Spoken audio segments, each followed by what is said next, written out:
বাংলাদেশে ৭১ সালে স্বাধীনতার ঘোষণা এখান থেকেই হয়েছিল। আপনাদেরই এক গর্বিত সন্তান সবার আগে চিৎকার দিয়ে বলেছিলেন উই রিবর্ন। তিনি হচ্ছেন এলডিপির সম্মানিত সভাপতি ডক্টর কর্নেল অলি আহমদ বীর বিক্রম। জিয়াউর রহমান সাহেবকে হাতে ধরে সামনে এগিয়ে নিয়ে গিয়েছিলেন। চট্টলাবাসী আপনাদেরকে স্যালিউট। এই গর্বিত ইতিহাসের আপনারাই সূচনা করেছিলেন। কেন? তিনি আজকে আক্ষেপ করে বলেন, আমি লড়াই করেছি রণাঙ্গনে, আমি জাতীয়তাবাদী দল গঠনে আমি ছিলাম দ্বিতীয় ব্যক্তি জিয়াউর রহমান সাহেবের পরে।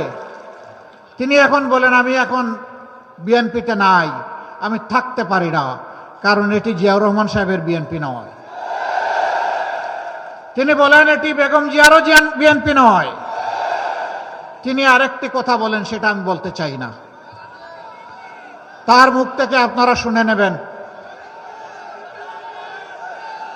সম্মানিত ভাইরা, আমরা তো সকলেই মজলুম ছিলাম টানা 15 বৎসর, আমরা আরেকটু বেশি।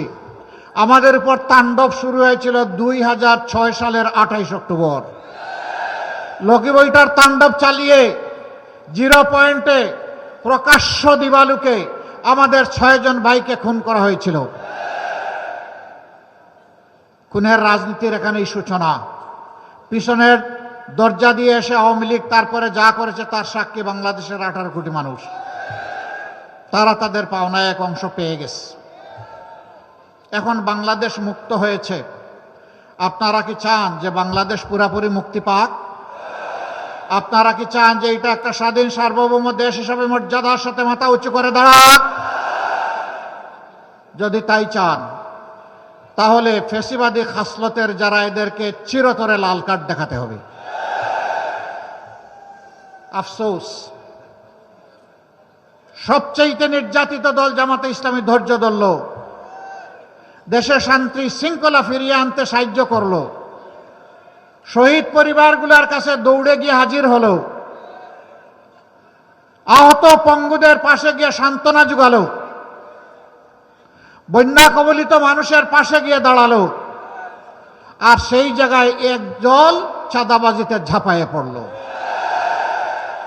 আমি পার্সোনালি তাদের এখানকার শীর্ষ নেতাদেরকে নিয়ে বসে হাতে ধরে বলেছি, দোহাই আল্লাহর, আমরা সবাই মজলুম ছিলাম, মেহেরবানি করে এখন জালেম হবেন না,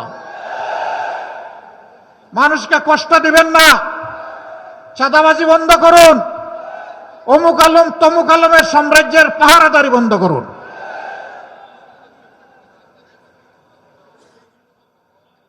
এখানে ওখানে বিভিন্ন জায়গার দখলদারি শুরু হয়ে গেল।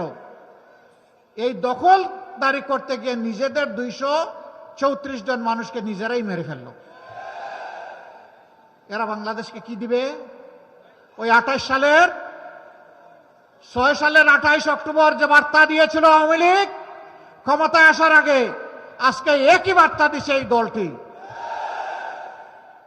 সেই দলের নেতাদেরকে বারবার অনুরোধ করা সত্ত্বেও তারা শান্তির পথে, মানুষকে সম্মান, মানুষকে ভালোবাসার পথে তারা আসছেন না। এখন তারা লেগেছেন আমাদের পিছনে, আমাদের মা বোনদের পিছনে। এখানে একজন বোন বলে গেছে তাদের কিছু বৈশিষ্ট্যের কথা। তারা মা বোনদের গায়ে হাত দেয়, তারা হুমকি দেয় কাপড় খুলে ফেলবে। এরা কি মায়ের পেট থেকে জন্ম নেয় নাই? এরা যদি মায়ের পেট থেকে জন্ম নিয়ে থাকে, তাহলে এদেরকে অনুরোধ করব, প্রথম তোমার মাকে সম্মান করো। তুমি যদি তোমার মাকে সম্মান করতে জানো, তাহলে গোটা বাংলাদেশ এবং বিশ্বের সমস্ত মাকে তুমি সম্মান করতে পারবা। আর তোমার যদি সেই পারিবারিক শিক্ষা না থাকে, তাইলে তুমি মানুষ নও।